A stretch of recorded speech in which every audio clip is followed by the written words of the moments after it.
Builders. This is a Bible study for the faith-based entrepreneur leader influencer that wants to build a know some biblical wisdom to be able to establish your lives and ultimately be able to elevate his kingdom. So today we're going to be talking about the topic how God doesn't call the qualified, but how he qualifies the called. And if that sounds like something interesting to you, share this, like this. Also, subscribe to our YouTube. We put all of our replays of these there as well. And I'll start with a question, but I wonder if you're like me, where you feel that there's certain things in our lives that doesn't make us exactly qualified compared to other people. Maybe you were the type of person growing up where you weren't the loud one, you weren't the social butterfly, and you thought that others had a gift that maybe you didn't have. Maybe you were the person in your family that was the black sheep, and you were wondering, hey, am I going to be someone? Good morning. Maybe you're somebody that you're at your work, you're in your business, and you think to yourself, there's all these other great leaders. Man, they're incredible. But what about me? Lowly me. Have you ever felt unqualified before to do something in life? Put a 1 in the chat if you have before, because I definitely have. And when we take a look into the Bible, I think there's some really practical encouragement and some truths that we can draw out of this, where there's that statement that is kind of cliche now, but it is so powerful and it is true, which is that God does not call the qualified, he qualifies the called. And I'm glad that it resonates. And we're going to take a look at Acts 9 today. And we're also going to look at 1 Corinthians. And we're going to study someone real quick. Very fascinating. If you know anything about the Bible as all, I'm just someone that's fascinated by these truths. So in Acts 9, there's this dude named Saul. Okay. And maybe some of you know this Saul guy. Saul, to give you the context, in the early church, Saul is a Jew, and Saul is someone that persecutes the early Christians, like literally finds them, drags them, beats them, throws them into jail. Like this guy is like public enemy number one. Good morning when it comes to the early Christians, you know? So he's like doing some bad stuff. Like he's killed people. And here's an interesting conversion story. The least likely to be somebody that would be Christian in this situation ends up having an interesting situation. So I'll just kind of skim through some of this. This is Acts 9:3. Now, this is Saul, was traveling. It happened he was approaching Damascus, and suddenly a light from heaven flashed around him. He fell on the ground and heard a voice saying, Saul, Saul, why are you persecuting? He said, who are you, Lord? I'm Jesus, whom you're persecuting. And Jesus basically says, all right, go to the city, and instead of persecuting and killing Christians, you will be, instead of public enemy number one, you're going to be my public prophet, basically. You're going to be my public teacher number one. And if you don't know who Saul is, he turned to Paul, and Paul wrote almost a third of the New Testament, a third of half of this book, and became known as one of the biggest leaders in church history. And we take a look at this, and it's so fascinating because, and it gives me hope. I don't know about you, but perhaps you're somebody in your life, in your career, in your business, in your family, that you feel that you are for sure the person that is least qualified to be able to do something great. You don't have the pedigree. You don't have the genes. You don't have the intelligence. You don't have the clout. You don't have the connections. You don't have the resources. You're not that person. So as at least how the world sees it. In the world, we see that there's different values. In the world, we see that if you're the best looking, if you're the smartest, if you have the most money, exactly, Acts 9, exactly, right? If you have status and sex and power and prestige, then that's how you're able to do something great. And if you're anything like me, I totally wasn't like that, right? I come from a middle-class family. I was super shy. I am not a confident person by nature. I can study, but but that's pretty much it. I have much skills in life. And perhaps that's how you feel as well too in the various areas as well. But when you take a look at just the story of Saul who turned Paul, if you could turn, and perhaps some of us also here feel that you've done too much bad in life. Maybe there's been things that you've been harboring. Maybe there's been things that you haven't forgiven yourself about. Maybe you feel that I can't be used in a great way because look at my past. I can't be used in a great way because look at what I've done and who I've done it with. And maybe, just maybe, that's something that instead of looking at it as a crutch, what if that's exactly why you will be used in a great way? Have you ever thought about that? Put it to you in the chat if you would love to be able to have a great impact in life. You would love to be able to be someone of influence. You would love to be somebody that is able to be used in a great and impactful way. I think all of us have that as a want, right? If you look at the hierarchy of needs by Maslow, yeah, you see, for example, you see as long as your needs are met, physical needs and financial needs and love, at the top of the top of the top, every single person in life, what we all want is significance. We all want to know that we mattered, right? We all want to know that we were able to help somebody. It is the greatest spiritual need. It is the greatest thing that drives people. So here's something interesting. So we took a look at Saul who turned to Paul. He could be used. But why does this happen this way? Here's an interesting passage here. I'm going to read through 1 Corinthians 25. We're definitely created for a purpose. And specifically, the things that we think are the reason why we can't be used are actually probably the reason why we should be used.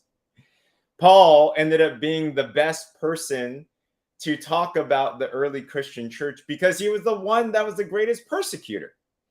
Your greatest pains, your greatest shortcomings can become your greatest strength if properly used, if properly repurposed. Okay, so here's something interesting. Let me read through 1 Corinthians 25. Now, why 1 Corinthians 1:25?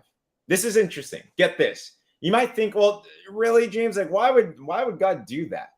Why would he not call the qualified, but qualified the called? Here's the reason.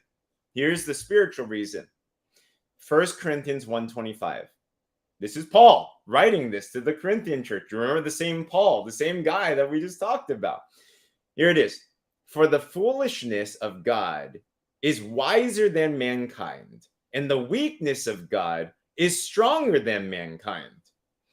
For consider your calling, brothers and sisters, that there were not many wise according to the flesh, not many mighty, not many noble. If you just take a look at the early Christian church, it was made up of people not of power. It was made up of fishermen. It was made up of tax collectors. It was made up of normal people. It was made up of Paul, who himself was the greatest persecutor, right? So not many wise. However, here it is. 1 Corinthians 1:27. Fascinating. This gives me encouragement. Thinking from me as being someone that I don't consider to be highly qualified. But God has chosen the foolish things of the world to shame the wise. And God has chosen the weak things of the world to shame the things which are strong. Wow. And the insignificant things of the world and the despised, God has chosen the things that are not, so that he may nullify the things that are. 1 Corinthians 1:29, so that no human may boast before God. When I read through this, I wonder how you feel. When I read through this, couple things. Number one, it gives me hope. It gives me hope that we can be used regardless of how broken you feel, regardless of how weak that you feel, regardless of what past that you feel.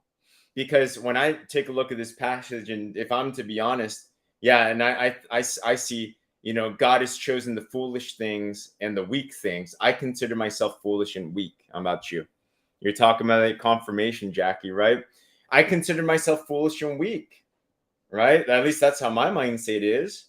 So number one, I feel hope that we can be used, right? I feel excited almost that we can be used. I look at the weaknesses that we have as something that can be powerful. And I feel empowered by that, to know that God specifically can use those shortcomings that we each have in our lives, because we all do. But on the flip side as well, too, while I'm excited and I feel empowered, I feel encouraged, I also, at the very end, feel extremely humbled. And I think that's how we should walk away with this. You see, here's the difference of what the world says and what God says. The world says, give me power so I can be important. Give me strength so I can win and overcome. Give me prestige and reputation so people can look at me. Look at who I am. Look at who I've become. I'm significant. I'm recognized. I'm powerful. I'm the one, right? Like that's what the world says. However, 1 Corinthians 1:29, very specifically, let me share that one more time. Here's the reality of it. So that no human may boast before God. There it is. We have to read everything in context. The sobering, interesting, exciting thing that is also empowering, it's kind of this weird thing, is in our weakness, we can be used for something powerful. But specifically in our weakness, we're being used for something powerful so that we know that it's not because of us, but it's because of God that empowers us in that state to be able to use us to be able to glorify him. And while at first that challenges my worldly thinking, because to be honest, I want to be recognized, or I'm sure we all do. I want to be powerful. I want to be strong. I want to have a good reputation, a good regard. And of course, those are important things. But the reality is this, is that I don't want me to be known. I want to be used in such a way that it's very obvious it's not me. It's very obvious that it's him. Think about Saul that turned to Paul. And I want us all to think about in our lives as well too. This should be the wish. This should be the prayer. This should be the hope.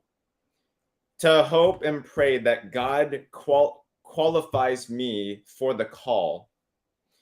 But he does it in such a way that it's so obvious that it's not by our own doing and our own strength, but it is only possible because of the grace and the power that God gives to every single one of us. And I'm going to tell you this, it is the most incredible, incredible feeling to be used in such a way. And this was a story.